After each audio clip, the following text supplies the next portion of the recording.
Assalaamu calaykum waraxmatullaahi wabarakaatuh. Kusoo dhawaada kanaalka Tarjumaad. Maanta waxaan idiin soo gudbinaynaa qiso ah laba wiil oo dhalinyaro ah ayaa waxay kasoo tageen magaalada Madiinatul Munawwara waxayna usoo safreen wadanka Turkiga si ay u cabaan khamro. Ilaan kuma cabi karaan magaalada Madiino oo lama ogola.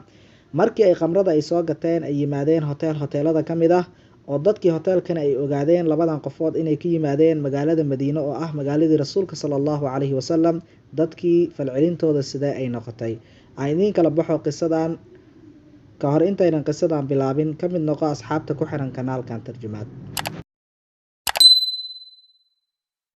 Laba wiil oo dhalinyaro ah ayaa waxay kasoo safreen Madiinatul Munawwara waxayna soo aadeen Turkiga si ay khamro u soo cabaan. Istanbul markii ay soo gaareen waxay soo gateen dhalooyin khamro ah, taksi ayayna soo raaceen, hotel halkaa ku yaala ayayna degeen si ay dadka uga dhuuntaan. Shaqaalihii fadhiyay xafiiska soo dhaweynta ayaa weydiiyay meesha ay ka yimaadeen. Midkood ayaa wuxuu ku jawaabay Madiinatul Munawwara.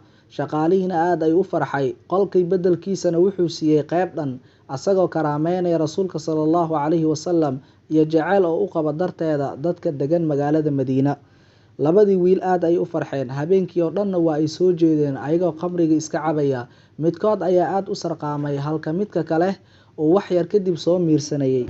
Saacadu markii ay ahayd 10:15 ee salaada subax, albaabkii ayaa loo soo gargaraacay. Midkood ayaa soo kacay asagoo hal il u furan tahay midda kalena u xiran tahay. Markii uu furay waa shaqaalihii hoteelka.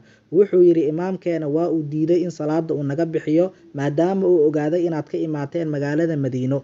Masjidka qaybta hoose ayaa idinku sugaynaa ee noo imaada.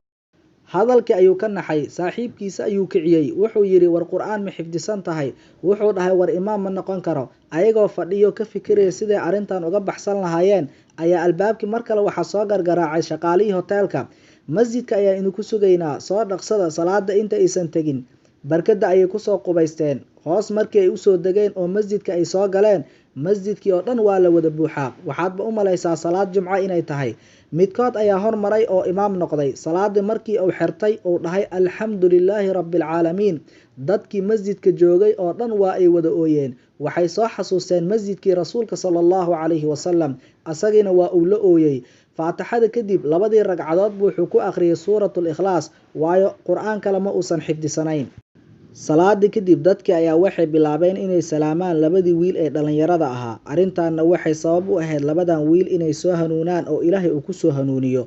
Wiilkii dhalinyarada ahaa oo dadka imaamka ugu ahaa salaada hadda waa nin daaci caan ah oo la yaqaano. Subxaanallah, waxaa xumaan ka hufan Allah subxaanahu wa tacaala oo u diyaarinaya addoommadiisa waddadii ay ku soo hanuuni lahaayeen.